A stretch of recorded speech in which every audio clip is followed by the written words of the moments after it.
The 2020 Unibet Premier League, the playoffs, the Final Four. Who's your money on here? Gary Anderson or Glen Durrant? And how about the facial expressions of Duzza? And beware of snakes. There's venom between Wright and Aspinall. Can you say mind games? Today on High Roller Radio.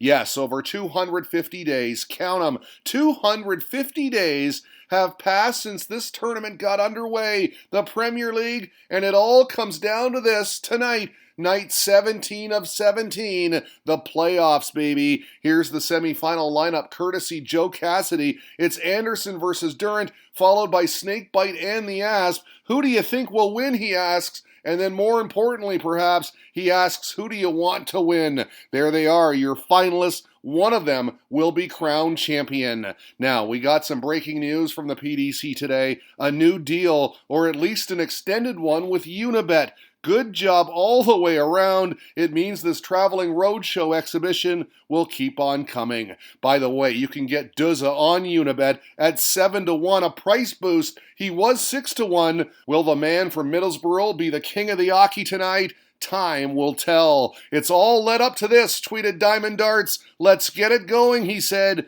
Grab your drinks and stand up if you love the darts. And that sounds like a good plan to me, my friend. We start with Durrant, who topped the table in the Premier League this year, first after the round robin, and first one on tonight. Head down, focused, ready to go. Hashtag Mon the Duzza, said Jane, who posted a pic of her son. Good luck, she said. Charlie's wearing your shirt for luck, and if anyone can send positive vibes, you know it's the boss. He'd be in tough, though, up against the two-time world champ Gary Anderson. They kicked off with 3 successive holds of throw, but this happened in the fourth. The Flying Scotsman all over the place on double 2. 3 wasted here, then 2 more, followed by a miss in the madhouse. Duzza wasn't firing on all cylinders either, but he had daylight at 3-1, which he carried through the first half of the contest. This, just his first 180, came in the 9th leg, but even still, despite averaging in the mid-80s, he was ahead 6-4 at the interval. I find it more amazing, said Demolition Man, that Ando has won 4 legs so far, and yeah, they were both struggling. Explosive return to the stage for the Tartan, though, on 160.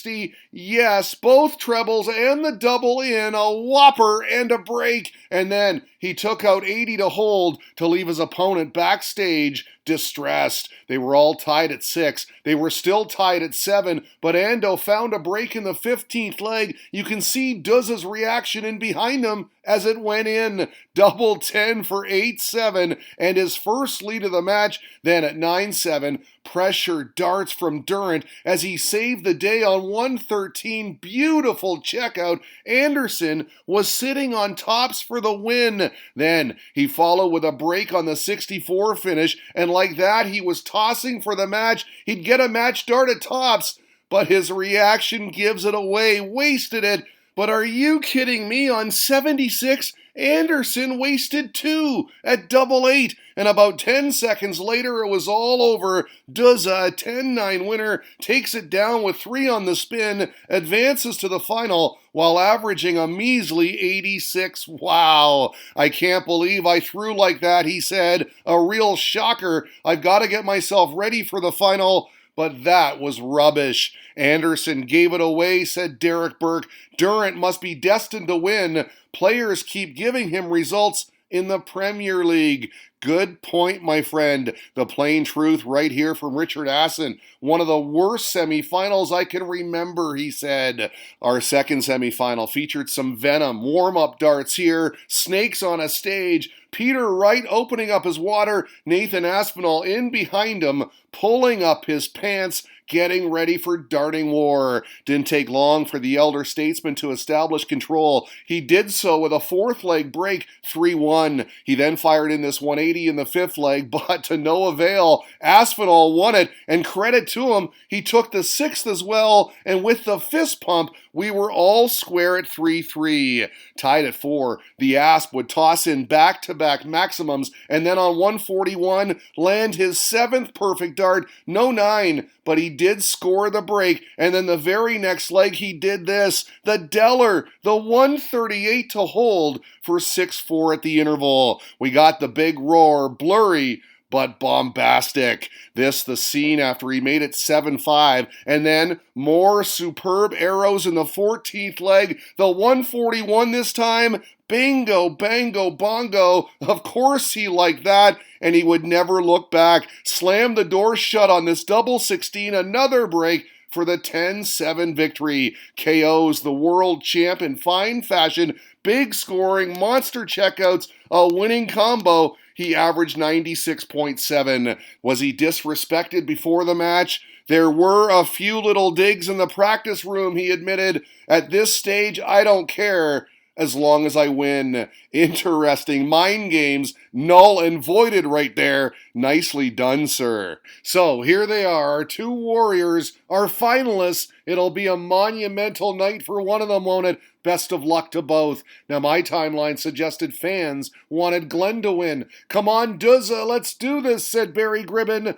Mon Duzza. Dave O'Toole's reply. Tied at 2, Aspinall had a great chance to score first blood. Couldn't do it, though, and he was frustrated. Regrouped nicely, though, to square it up. Tied at 3 the very next leg. Duzza would hold, then failed to break himself. Had an opportunity, but was left disillusioned. Very next leg, the copycat from Aspinall. He squandered a chance, and he couldn't believe it. The final was on a knife's edge, all tied at 5 at the interval. Fast forward, 14th leg now, and more misses from the Asp. Covered his face in disappointment, and Duzza pounced. Double 8 put him 2 clear at 8-6, and look at what it meant to him. The world, he was feeling it, carried that celebration all the way to the board. He'd moved to within 1 on tops, and then at 10-8, this is how he let it off. All of it, as my friend the Demolition Man would say, onions. He was clutched down the stretch, and yes, Nathan knew it too. Game over, arms raised at 11-9. That's your final, and that's when it all came out as the steely demeanor of Duzza turned to mush. Why not? In his debut season in the Premier League, Glen Durrant takes it down. There's the Asp, a worthy runner-up. Pretty nice payday, too. He gets £129,000 for his efforts. But there is your man of the hour, looking to the heavens, thanking the darting gods, and there he is with the trophy. Oh my God, it's absolutely brilliant, he said. Tonight, I feel like the best player in the world, and tonight you are, sir. Another look skywards as he hoisted the trophy, £250,000 richer and on top of the world. Glen Durrant is your Unibet Premier League champion today on High Roller Radio.